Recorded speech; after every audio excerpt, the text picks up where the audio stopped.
when I've invoked this energy and I've sent it out, I've with this focused visualization of this positive result for a certain area. For example, with there's a lot of violence in the Middle East at the moment.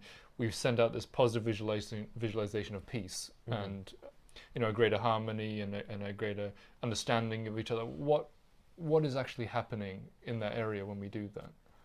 Okay, well, there's 2 points I'd like to make. Okay.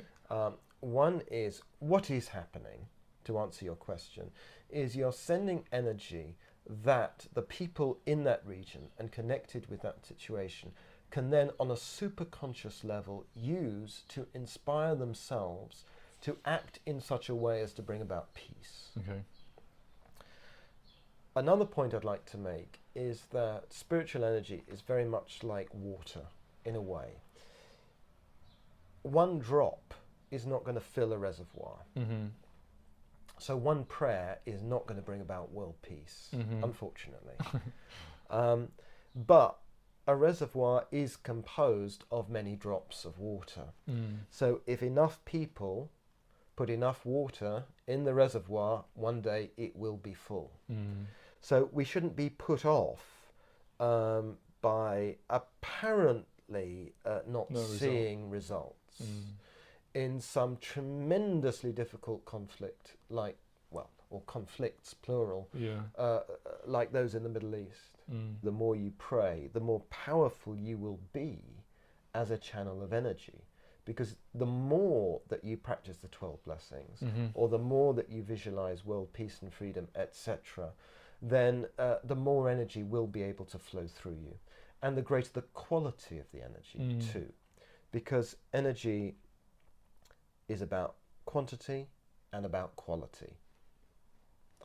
Quantity, you might be very dynamic, very powerful, but you might perhaps lack a certain subtlety of realization that will make the energy of a higher quality.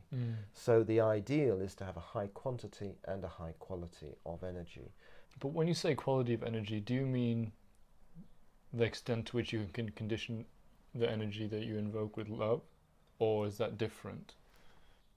I think the simple answer is yes, it is about how much you can condition it with love, which raises a lot of other questions, like, what is love and how do we condition that energy? But the more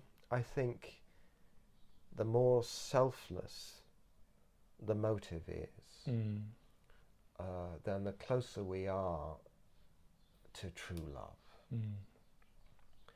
And the more we really appreciate that we are quite literally God, but in a humble way, not an arrogant way, almost paradoxically. Yeah, it is. I think then the quality of energy is going to be greater. To pray not just for people, but when we're praying for people, to pray for the sake of the divinity within those people, as the divinity within ourselves, then we begin to really get to the core of what we are and what they are. Do you think that it's as a result of a greater realization of your own divinity and oneness with all things that you start to have that compassion? Or Absolutely, yes. I think maybe not consciously, but I think that is where the compassionate urge comes from. Is the fact that at the end of the day, we are all one, literally. I know people say this, and it might even sound a bit trite. Yeah, exactly, hippie-ish even. But it is literally true. And not just all people are one, but all life. Even inanimate objects, plants, light, everything is one, because everything is a manifestation of the divine.